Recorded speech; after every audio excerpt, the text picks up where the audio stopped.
Welcome to Cynthia Untamed. This is your youthful and educational platform where we have conversations with and about children and young people in Africa, and we aim to inspire the current generation of leaders across the continent. On the 7th of July, the President of Kenya, President Uhuru Kenyatta, signed into law 6 parliamentary bills. One of them includes the Children's Bill of 2021. Now, once the bill is published by the National Council for Law Reporting, it will officially become the new law for children in Kenya, replacing the Children's Act of 2001. In this and the next couple of episodes, we will have a conversation on how the new law will promote the rights of children in Kenya. So stay tuned and remember to tell a friend to tell a friend. I have taken the time to read the Children's Act of 2001 in comparison with the Children's Bill of 2021. And a couple of words have been added to the definition section, which is very important because when words are not codified in law, then it's very easy for people to take advantage and not to implement the specific rights. And in this case, the rights of children. So the first word that I found interesting was actual custody, which means the physical possession, care, and control of our child, whether or not such custody is exercised independently or jointly with another person.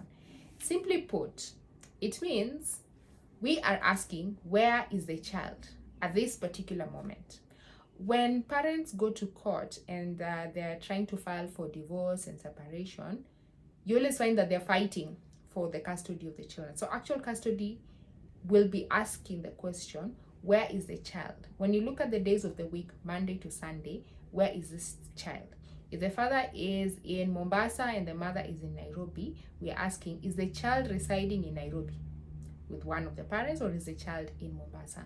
And it's very important for that because what happens usually when parents are separating is that there's usually that tussle, that fight, and sometimes you find the child is in Nairobi, the child is in Mombasa, and that kind of confuses the child. So when you have that word defined in law, it actually now gives magistrates, judges, the leeway to actually say that the actual custody of this child will be in this particular place. So that if a children's officer, for example, is following up on the case of the child, then they're able to easily trace the physical location of the child. The other word that I found very interesting in the new law is the word adoption. And adoption, according to the new law, means the process through which a child is permanently placed with a legal parent or parents in accordance with the law. And you may think, or you may wonder, so why is this word important? Like I mentioned, it's very important for words to be put into law. And this is because sometimes what happens in our African situations, usually find that, for example, if a child is orphaned, then you find that maybe the sisters or the brothers of the parents, of the deceased parents, will take the child and live with them. But what happens is, you find that they don't usually legally adopt the child. So they're taking care of the child, but they're not legally adopted them. And so what happens when this child at some point wants to inherit or wants to claim something from the family, it's very difficult for them to do it because basically they were just living with this parents or these guardians, but they had not legally adopted them. So this has been happening. Families have been adopting children, adopting in quotes, but now the law is defining the word adoption so that you know that just because you're living with this child does not necessarily mean that you've adopted them. You have to adopt them through the legal procedure, which I will not talk about here, but there is a legal procedure for adopting children. The other word I found very interesting was the definition of the word age. Now, it's important for this definition to be there because, sometimes, have you ever been in a situation where you're looking at a child who has been abandoned and you're asking yourself, how old is this child? I'm not so sure. So this law is actually defining what age means so that if you're trying to define whether a child is 15 or 16 or 13, you actually know under what terms you're defining this child. So age is defined as the actual age of the child or the child's apparent age in case in case where the actual age of the child is unascertainable. So to ascertain the age of a child, normally you would do it medically. So you would go to a doctor who would now analyze a child, maybe look at their physical features, try to ask them a few questions, and then they will say this child is approximately 8 years. This child is approximately 15 years. And it's important for that to be there so that when you're going to court, for example, and a child maybe has been sued, you're saying that the child is 15, but you know, some children could be 15, but they look 19. And you have to ascertain that age so that the court does not judge them as an adult, but as a minor. So it's very important for that word to be there. The other word I found interesting in the definition section is the meaning of the word diversion, which means the intervention and programs designed to divert children from the criminal justice system. And one of the aims is to identify at-risk children and connect them with appropriate support services in an attempt to reduce the likelihood of the children engaging in antisocial behavior. Legal jargon aside, what does diversion mean? Let me give you my experience. So what I have seen when I visit children's institutions, for example, Kamai Bostol Institution, which is quote-unquote prison for female minors. So what you find is 15-year-old girl will be taken to prison because they've committed a crime. And most of these crimes are usually not committed by the children because they are evil people. It's mostly because of circumstances.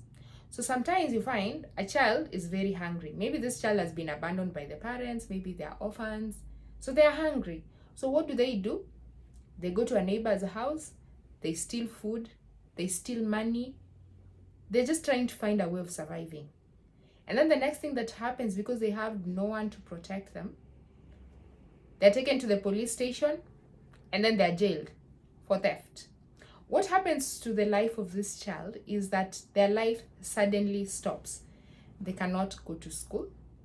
The education they access in these institutions, whether they're rehabilitation centers or postal institutions, is not necessarily the best. They're not able to access public education where they could access teachers, ask questions, basically get to enjoy the right to education and other rights.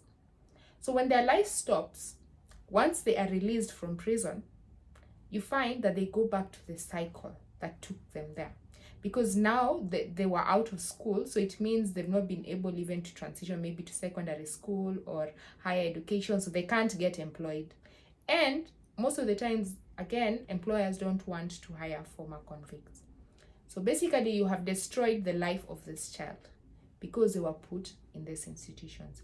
So the aim of diversion, therefore, is to enable this child to avoid all these issues.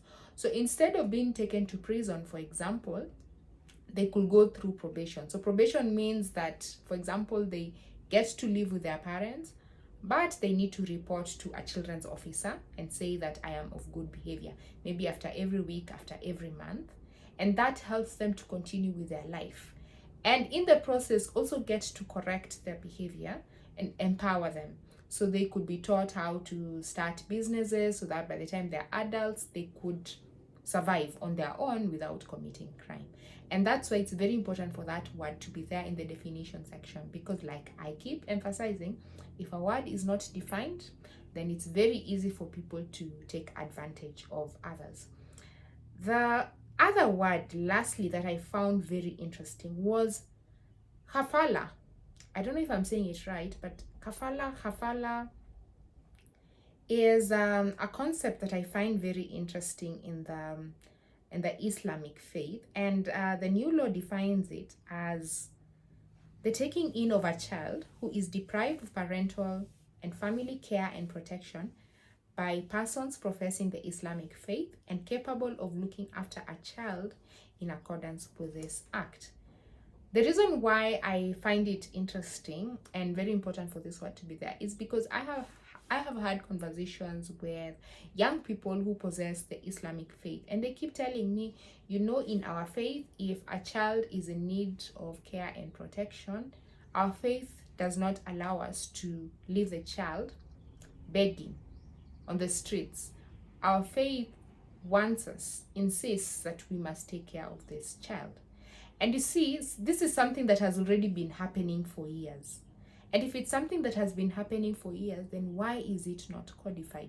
You see the importance of codifying that word, putting that word into the law, also encourages more people of the Islamic faith to take up children who would need their care and protection. And you know, society does not exist on its own. So, for example, if people see how the people who possess the Islamic faith are taking care of children, then the automatic effect, I hope, would be that these people would then now take up children as their own and take care of them. Because I truly believe children do not belong in institutions, children belong in homes. So well done for having this word into the new law. The other interesting aspect I find about the Children's Bill of 2021 is that it has objectives, comprehensive objectives of the law. And you know why this is important? Because it tells you, as a Kenyan, these are our goals. As a Kenyan government, these are our goals for children. You, as a defender of children's rights, this should be your objectives.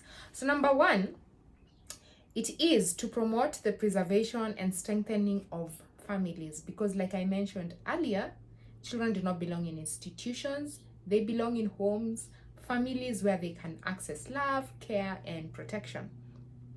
The other one is to give effect to the provisions of Article 27, 47, 48, 49, 50, 51, and 53 of the Constitution. So, what do these articles of the Constitutions provide? Here's my Constitution. Article 27 is basically focusing on equality and freedom from discrimination. Article 48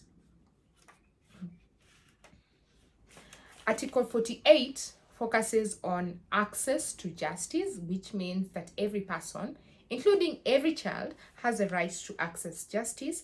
Article 49 is focusing on the rights of arrested persons. Article 50 is focusing on the right to fair hearing. Article 51 is focusing on the rights of persons detained, held in custody, or imprisoned.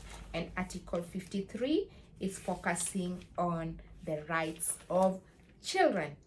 Now, I don't know if you have noticed a pattern, but 48, 49, 50, and 51 is really focusing on the trial system.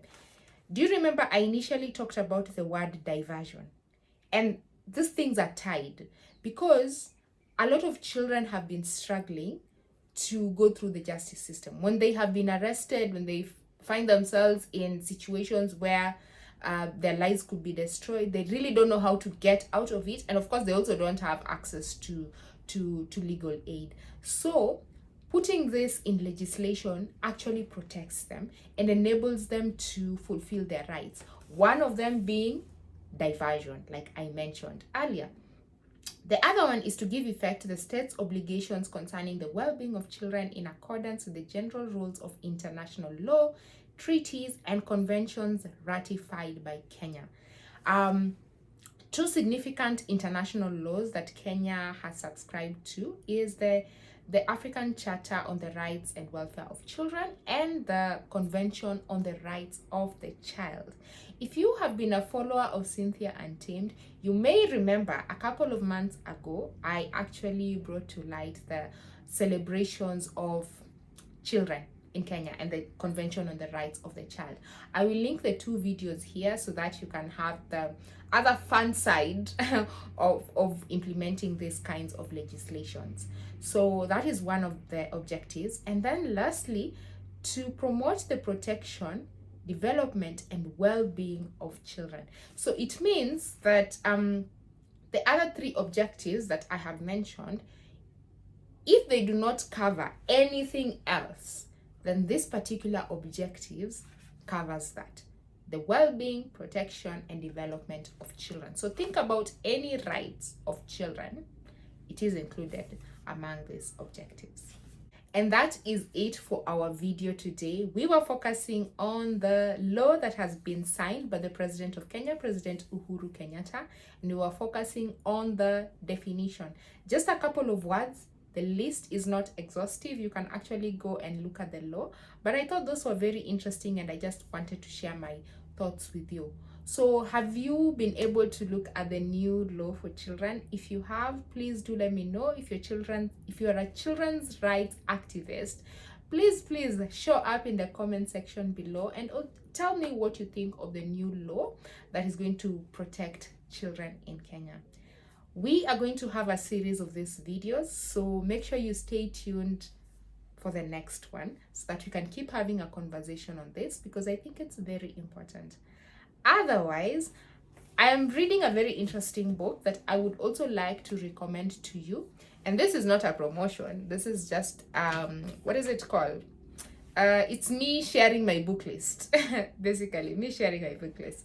So this is the book that I'm reading, which is huge. It is called The Beacons of Judiciary Transformation, Selected Speeches, Writings and Judicial Opinions of Chief Justice Willy Mutunga. If you are not aware, Chief Justice Willy Mutunga is one of the former Chief Justices of the Republic of Kenya, the first Chief Justice under the new Constitution of Kenya 2010. So basically, this book is just highlighting all the speeches he used to give when he was a Chief Justice, and it's also analyzing some of the judgments he wrote as the President of the Supreme Court of Kenya. Now, let me tell you, I have read it up to, I think I'm in chapter 5.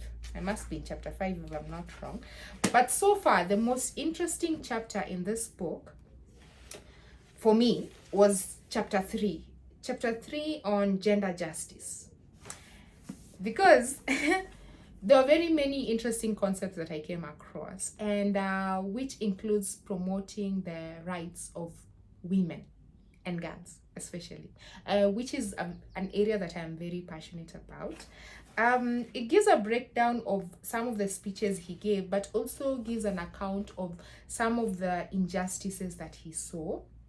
One of them that really troubled me was the case of a young lady, Miss Armstrong, who had been raped. And when she was going through the trial process, the people who had destroyed her life were brought to court. And you know what happened? They forced her to narrate the story. And then too, she had to display the underwear she was wearing during the day of the incident. So you know what happened? These people were found guilty of the crime. But you know, she was so traumatized, she committed suicide. So then the question that you are asking yourself is, was there justice in the end? I will not tell you everything about the book, because I also do not want to spoil the fun of reading it. But it made me ask myself a lot of questions. When you're talking about gender equality, gender equity, and gender justice, what is it that you mean exactly? So that's one of the things that I'm trying to explore. I would encourage you to have a read of this book. Have a read. I got it from Nuria Bookstore.